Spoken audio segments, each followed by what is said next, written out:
Thank you, Mr. Alovihara.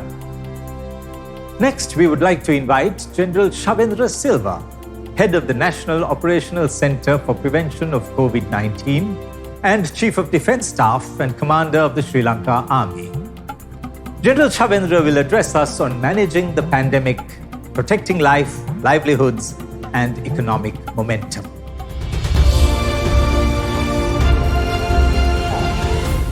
Distinguished guests, participants, very good morning to all of you. I consider it is a privilege to address this investors forum today, and I'm thankful to the organizers for inviting me to deliver a speech as the Chief of Defence Staff, the Commander of the Sri Lanka Army, and Head of National Operations Center for Prevention of COVID-19 in Sri Lanka. I wish to share my thoughts on managing the COVID-19 pandemic, protecting life, livelihood, and economic progress. As we all know, the COVID-19 pandemic has disturbed the entire livelihood of the world, posing a substantial threat to the social and economic well-being of mankind. Despite the consequent economic retardation, this pandemic has challenged the security of human lives as never before. In this extensively connected world, it is not possible to design the livelihood in isolation. It is necessary to maintain economic, diplomatic, and social relationships with the world. Thus, it has to be understood that managing the pandemic, preserving the economy, and restoring complete normalcy is an enormous challenge. In order to reinstate the economic normalcy, usual livelihood and social aspects amidst COVID-19 pandemic, it is decisive to bring the country into a certain condition in which socio-economic activities could be continued with the best practices under minimum regulations. In Sri Lankan context, the necessity of this phenomenon was well felt by His Excellency the President Gotabaya Rajapaksa and the government of Sri Lanka. Thus, the response strategy is based on, firstly, breaking the chain of spread. Secondly, curbing the spread by separating the infected from uninfected and isolating the exposed and vulnerable population. Thirdly, treatment of infected personnel, minimizing the losses of lives. Fourthly, minimizing citizen suffering from associated losses of earnings, travel restrictions, and difficulties to access medical and other necessities. Fifthly, achieving the population immunity through vaccination, which is the accepted best means of defense against the virus. And finally, maintaining and progressing the economy and livelihood during the post-pandemic. National Operations Center for Prevention of the COVID-19, headed by me, is the forefront national body appointed by His Excellency the President for operationalizing the battle against COVID-19 in Sri Lanka. It roofs the authorities of health and medical, military, and law enforcing agencies, economic think tanks, disaster management units, administrative and social bodies, etc. In addition, His Excellency the President has appointed a presidential task force for economic revival and poverty eradication to ensure the economy and social well-being of the population.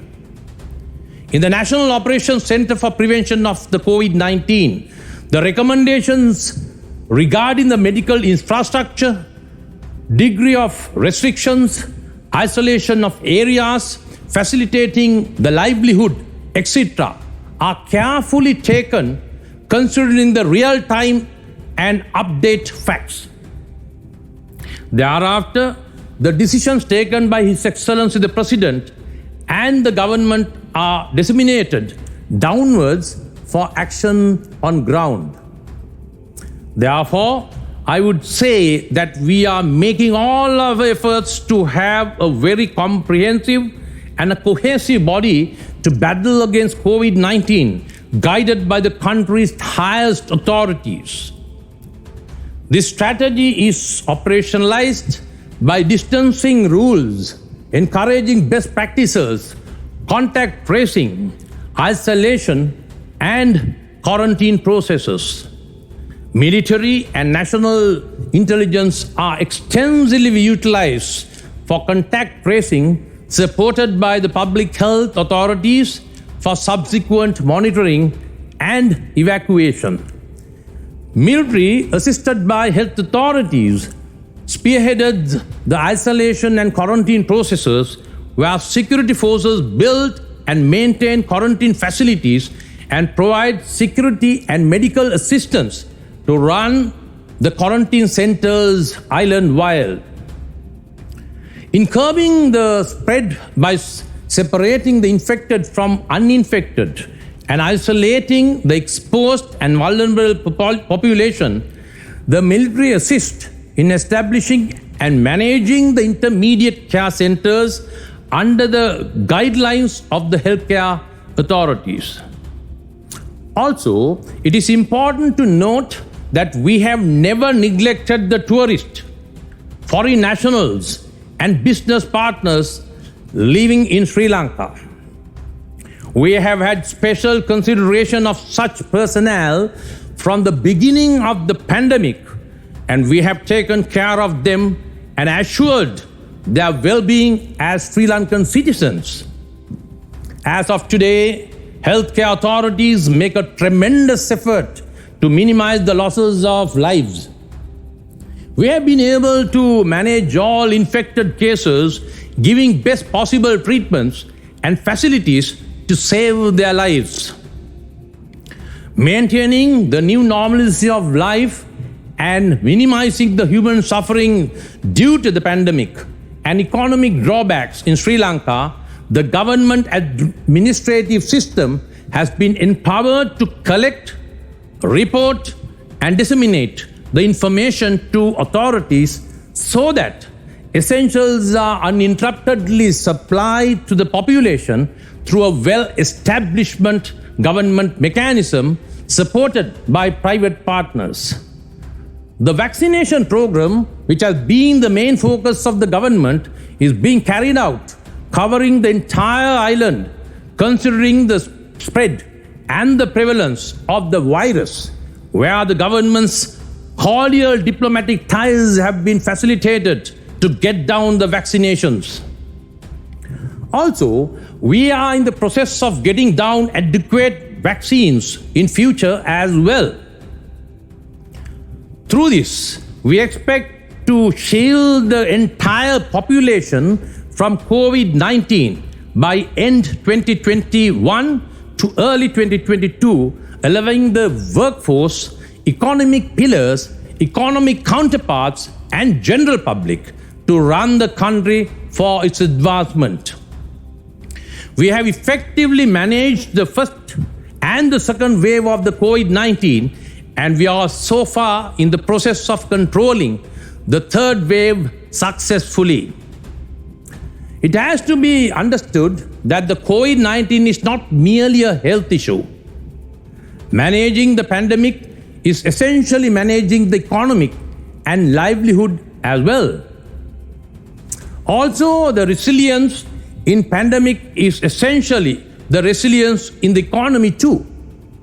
Therefore, the government has never underestimated the importance of local and international economic activities to run the country's economy.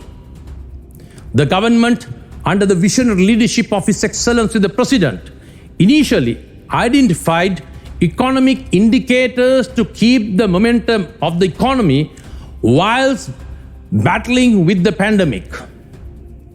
The basis for this is preserving the conducive environment for economic activities, scaling from daily wage earners to large-scale factories, especially the apparel sector, that largely contributes to the country's economy. Small country like us cannot lock down for a long period unless the country has a very strong economy. I think we have been so far able to maintain the higher potential to engage in economic activities during this pandemic. This is where the local and external investors must give a significant thought. Amidst the pandemic, we are emphasized on improving domestic products, achieving self-sufficiency in food and services, and increasing the exports and value-adding of goods and services. The government has encouraged and empowered the small, medium, and major businesses counterparts with necessary financial, legal, and technological assistance. Therefore, I believe Sri Lanka is ready to explore and absorb industrial, agricultural, and service-based opportunities by now, and to achieve such hallmarks for a country like us amidst pandemic, it should be a balanced approach between health and the economic sectors.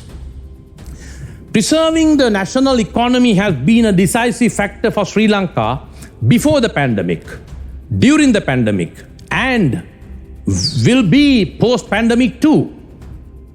We have given equal emphasis to external and internal aspects of national economy. Let me emphasize that despite having imposed travel restrictions to control the spreading of the COVID-19, the country was never closed for economic and economic-related activities. Our pandemic management strategy includes the uninterrupted running of industries, factories, export agencies, and international businesses where the employees have been assured to work amidst the pandemic with all necessary healthcare precautions and associated facilities. This has been the strength of Sri Lanka so far. We have emphasized on safe tourism, giving the guarantee to long and short-term tourists that Sri Lanka is a safer destination.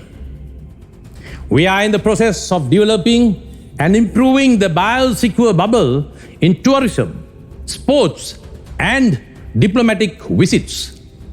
Sri Lanka has proven its competencies in providing a biosecure environment from the port of landing back to the departure. In this aspect, we have readjusted infrastructure, transport, food and beverage, and health facilities to provide cutting-edge and quality service. Also, by now, we are focusing on enhancing Sri Lanka's potential in facilitating MICE tourism, meaning meetings, incentives, conferences, and exhibitions. Considering the situation in and around the world, we expect the relatively safer situation in Sri Lanka will give a boost to this market in time to come. Despite the restrictions due to the COVID-19 pandemic, Sri Lanka has committed to continuing the building of necessary infrastructure and service facilities for the industrial and business advancement, which is a significant prerequisite for external and internal economic partnerships. Sri Lanka's major development projects and infrastructure projects were not delayed due to the pandemic, and also the health and safety of the workers have never been compromised. To maintain the economic momentum, the Sri Lankan strategy has given due focus to preserve the Sri Lankan identity in the international market, where plantation and agricultural sectors are functioning under strict health guidelines despite the pandemic. In this regard, Sri Lanka has special consideration for identical Sri Lankan agriculture products such as tea and spices. Sri Lanka, being a centrally situated country in the Indian Ocean, understands the value of sea transportation, backloading operations, and re-exports. Also, we value the expectations of the friendly foreign countries worldwide and their necessity of providing uninterrupted sea transportation of goods and supplies, in which Sri Lanka plays a vital role. This aspect was widely considered from the beginning of the battle against COVID-19. With the valuable inputs of all economic stakeholders, seaports were continuously in operation amidst the pandemic. Accordingly, the health safety precautions of the employees and the ports were designed, and we have been very successfully functioning the port operations by now. Talking about the way forward, I would like to highlight two aspects. First, what makes Sri Lanka special in this pandemic situation? And second, what lies ahead of us in the post-pandemic transition period? As I said earlier, first we understand that Sri Lanka is located in a blessed and important position in the world map, making it a centralized, focused, and strategic land piece in the Indian Ocean. Second, we understand the entire world is disturbed by the COVID-19 pandemic, and the world is eyeing for new strategic businesses, industrial and service partners to ensure the resilience of the economy, taking lessons from COVID-19 pandemic. If we superimpose the strategic location of Sri Lanka, it is possible to identify the opportunities that can reap mutual benefits to Sri Lanka and partners around the world. I believe Sri Lanka is a unique and land of opportunities for economic partnerships as of today. Thus, what lies ahead of us in time to come is the building of fruitful and mutually benefiting relationships with commercial partners around the globe. As I said before, I wish to re-emphasize that Sri Lanka is a land of opportunities and invite this forum to improved connectivity, trusted cooperation, and strategic economic partnerships reaping mutual benefits. Last but not the least, let me thank all the participants and for having me invited to share my thoughts today. I wish you all the very best in future endeavors. Have a good day.